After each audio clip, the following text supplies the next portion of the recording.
우리 정부가 현지 시간 15일부터 이틀간 폴란드 바르샤바에서 열리는 우크라이나 재건 관련 국제박람회에 참가한다고 밝혔습니다. 이번 박람회는 우크라이나에 파괴된 기관시설 등을 복구하는 데 필요한 지방정부의 재정 마련 기회를 제공하고 추후 재건이나 복구에 참여할 수 있는 건설, 제조 분야 업계와의 교류를 활성화하기 위해 계획되는데요. 관련 종목 뉴스 알아보겠습니다. 이번 박람회는 우크라이나 외교부, 폴란드 경제개발기술부 등이 후원하며 우리나라를 포함해 독일과 이탈리아, 영국, 프랑스 등 22개국 300여 개 정부기관과 민간단체, 또 기업들이 참여합니다. 이에 관련주들 꿈틀거리고 있는데요.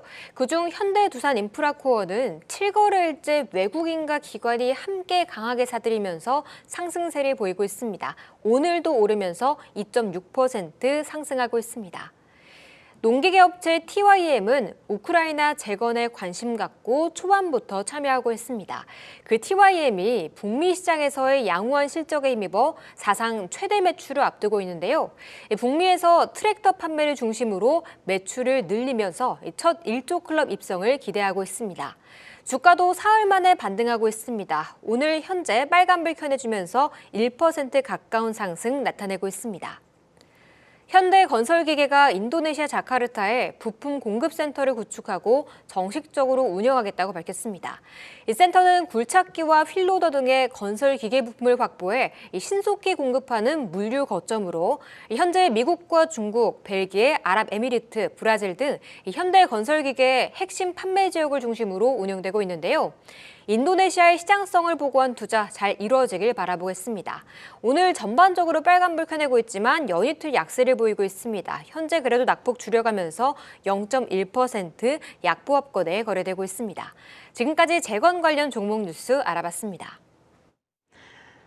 네, 사실 시장에서 이 재건이라는 단어가 나온 지는 굉장히 오래된 것 같습니다. 그만큼 우크라이나 전쟁이 끝날 듯 하면서 끝나지 않고 장기화가 되고 있기 때문인데 지금 우크라이나 정부가 한국 기업들의 참여도 좀 기다리고 있는 상황이고요. 이전에 한국 기업들이 이라크 재건에 좀 참여를 했기 때문에 또 이러한 뉴스들이 나오는 게 아닐까라는 생각이 듭니다.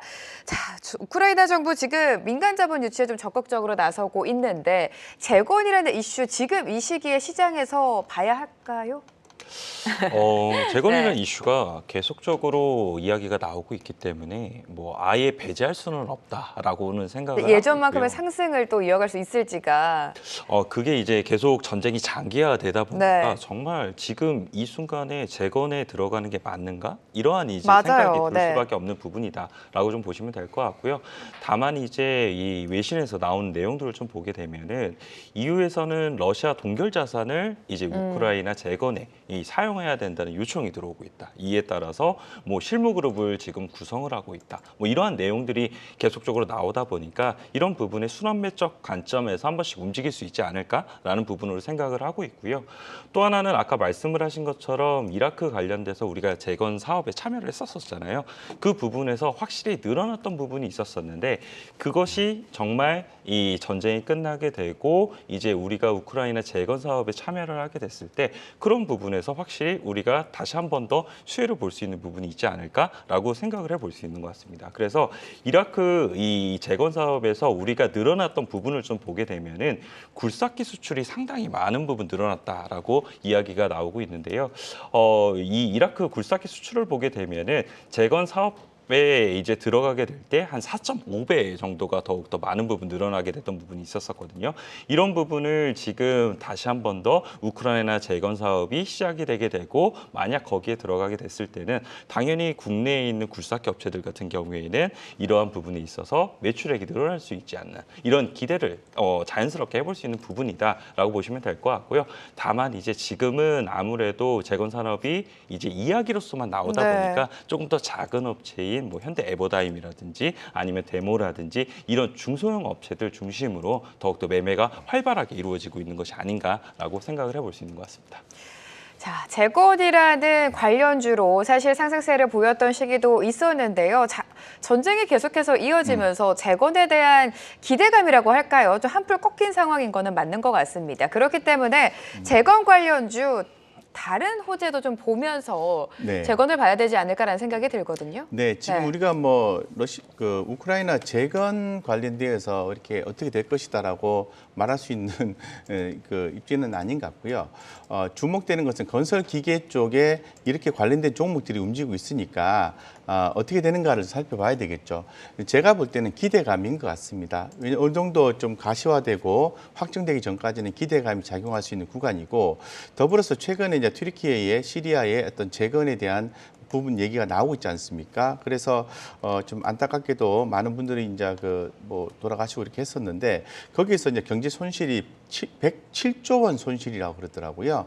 그래서 여기에 대한 지원이 함께 있다는 거죠. 그래서 좀 기대감이 기존에 우크라이나 이제 재건 이슈가 또 한껏 올라왔다가 죽었죠. 기대감 죽었다가 다시 한 번 더 주가가 올라와주는 모습이 나아졌기 때문에 사실 주가는 선반영한다고 저는 생각하고 있거든요. 네. 그래서 우리가 조금 더 기대할 수 있는 요인들이 앞으로 좀 나와주지 않을까 이렇게 생각을 하고 있고, 우리가 이제 종목은 조금 더 펀더멘탈이라든가 어떤 실질적인 면을 고려해서 투자해야 되겠죠. 뭐 작은 종목이지만은 뭐 데모라든가 현대 에버다임이라든가 뭐 해인 이런 종목들은 펀더멘탈이 좋습니다. 그래서 그런 종목들 보시면 좋을 것 같고, 상당히 고무적이고 저는 좋게 보고 있는 게 현대두산 인프라코어죠. 예, 그렇기 때문에 뭐 그런 종목들 움직일 때 조금씩 담아가는 전략도 저는 좀 괜찮다고 보고 있거든요. 하지만 단기에 큰 수익을 노리고 과한 투자를 진행하기에는 아직은 좀 불확실성이 좀 많다라고 말씀드리겠습니다.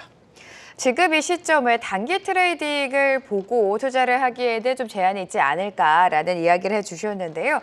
자, 그래도 그 속에서 어떤 종목을 가장 탑픽 종목으로, 관심 종목으로 보고 계신지 만나보도록 하겠습니다. 자, 재건과 관련해서 차장님이 가지고 오신 종목은요, 화면으로 만나보시죠. 현대두산 인프라코어입니다. 사실 현대두산 인프라코어는 재건이라는 이슈도 있지만 다른 탄탄한 모멘텀도 있지 않습니까? 네, 네. 맞습니다. 사실 현대두산 인프라코어 같은 경우에는 사실 재건 외에도 보게 되면 그럼요, 네. 그냥 굴삭기 판매가 잘 되고 있어요. 사실 북미 쪽에서도 계속적으로 인프라에 대한 투자라든지 이런 부분이 확대가 되는 부분이 있고요. 여기에 관련돼서 2023년도에도 북미에서 인프라 투자는 계속적으로 진행이 될 것이다. 이러한 전망이 많이 나오고 있는 만큼 그런 부분에서 북미 시장이 매출액이 일단 탄탄하게 나올 가능성이 상당히 높다라고 말씀을 드릴 수 있을 것 같고요. 또 한 가지를 봐야 되는 거는 이제 IRA 법안에서 보게 되면은 이제 이런 광물이라든지 이런 것들을 적어도 미국에서 이제 하게 되거나 아니면 FTA 국가를 통해서 하게 되거나 이런 부분이 필요하게 되잖아요. 그래서 많은 이제 업체들이 이 광물을 확보하기 위해서 투자가 많은 부분 진행이 되고 있는데, 그러한 이제 광산 개발을 이제 더욱더 많은 부분이 이루어지게 될 거고, 거기에는 결국은 굴삭기가 들어갈 수밖에 없다는 거죠. 그래서 이러한 부분도 확실히 굴삭기 판매에 도움이 될 수 있는 부분이 상당히 많아 보인다라고 말씀을 드릴 수 있을 것 같고요.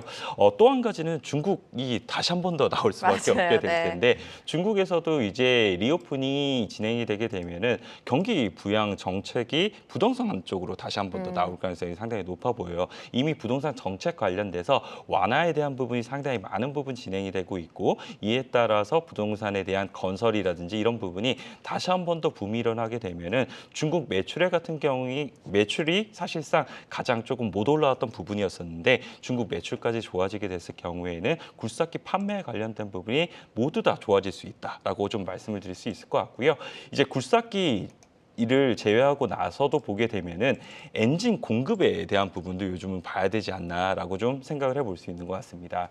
이 2022년도 12월 달에 보게 되면은 이 현대 롯데과 폴란드 K2 전차 관련돼서 수출 사업용 엔진 공급 계약을 한 1,800억 정도 이제 공급 계약을 맺었던 부분이 있었거든요. 그래서 방산 관련돼서 현대 두산 인프라코어가 엔진에 대한 매출이 나오기 시작을 했구나라고 생각을 네. 해볼 수 있는 것 같고요. 향후에도 현대로템이 이제 폴란드와 K2 전차 관련돼서 공급에 대한 부분을 확대를 하게 되면 추가적인 수주에 대한 부분이 당연히 자연스럽게 그렇죠. 더욱더 나오게 네. 될 거고, 2월 달 보게 되면은 튀르키예 관련돼서도 K2 현지화 모델인 알타이 전차 관련된 엔진도 사실상 현대두산 인프라코어가 공급 계약을 한 3천억 정도 체결했던 부분이 있었습니다. 그래서 이런 부분을 보게 된다 하더라도 굴삭기 판매도 좋아지고 있고 엔진 사업 부분도 좋아지고 있다. 그에 따라서는 현대두산 인프라코어 단기적으로 조금 많이 올라서 부담스러운 부분이 있기는 하겠지만 분할적인 매수의 관점으로서 충분히 접근해볼 만하지 않나 이렇게 생각해볼 수 있는 것 같습니다. 현대두산인프라코어는 재건보다는 또 다른 모멘텀이 더 많은 것 같습니다. 앞서서 좀 자세하게 설명을 도와드렸는데요. 굴삭기를 포함해서 다른 호재를 보시면서 고점 대비 좀 조정이 나왔을 때 분할 매수 관점으로 대응을 해보자라고 언급해 주셨습니다. 자, 대표님의 종목 만나보도록 하겠습니다. 오늘 가지고 오신 재건과 관련된 종목은요. 데모를 가지고 오셨습니다. 투자 포인트 들어볼게요. 예, 조금 더 뭐 좀 다이나믹하지 않을까 이렇게 생각해서 데모를 좀 선택을 한 거고요. 뭐 건설기계 종합 전문 제조 판매 업체로서 굴착기, 부착물인 그 유압 브레이커, 뭐 퀵 커플러 등을 제조해서 세계 이제 80여 개국에 이제 수출을 하고 있습니다. 그 데모 같은 경우에는 수출 비중이 전체 70%를 상회하는 기업입니다. 그래서 계속해서 선진 시장 중심으로 해서 견조한 실적이 예상이 되고 있기 때문에 뭐 긍정적이다고 말씀을 드릴 수 있을 것 같고 인도, 북미, 유럽 쪽에 수출을 많이 하고 있는 거죠. 그렇기 때문에 이 종목 자체로만 봐서도 전혀 그저 투자하기에 손색이 없는 종목으로 좀 판단하고 있습니다. 뭐 최근에 그 수급적인 현상들을 좀 살펴보게 되면은 뭐 수급이 뭐 적극적으로 들어온 건 아니에요. 기관들이 조금 들어왔습니다. 한 달 정도 수준의 20일 기준에서 조금 들어오긴 했는데 서서히 주가가 그동안에 약간의 가격 조정이 있었죠. 작년 11월 17일 이후에 가격 조정이 2월 7일까지 진행됐고 마무리하고 살짝 고개를 좀 든 상황이기 때문에 수급이 유입되는 것을 좀 더 확인을 하시고요. 지금 빠르게 진입하시는 것보다는 수급이 좀 유입이 좀 강하게 들어오는 게 확인된다라고 판단되었을 때 저는 뭐 트레이딩 관점으로 먼저 좀 접근을 하고요. 그 다음에 시장 상황을 좀 보시고 조금 더 좀 규모 있게 베팅할 건지에 대해서는 추가적으로 고민하시면 좋을 것 같습니다. 현재 상태에서는 차트 위치가 긍정적으로 봐도 네. 뭐 괜찮지 않을까 생각하고 있습니다. 자, 데모까지 종목에 대한 투자 포인트 잡아주셨습니다.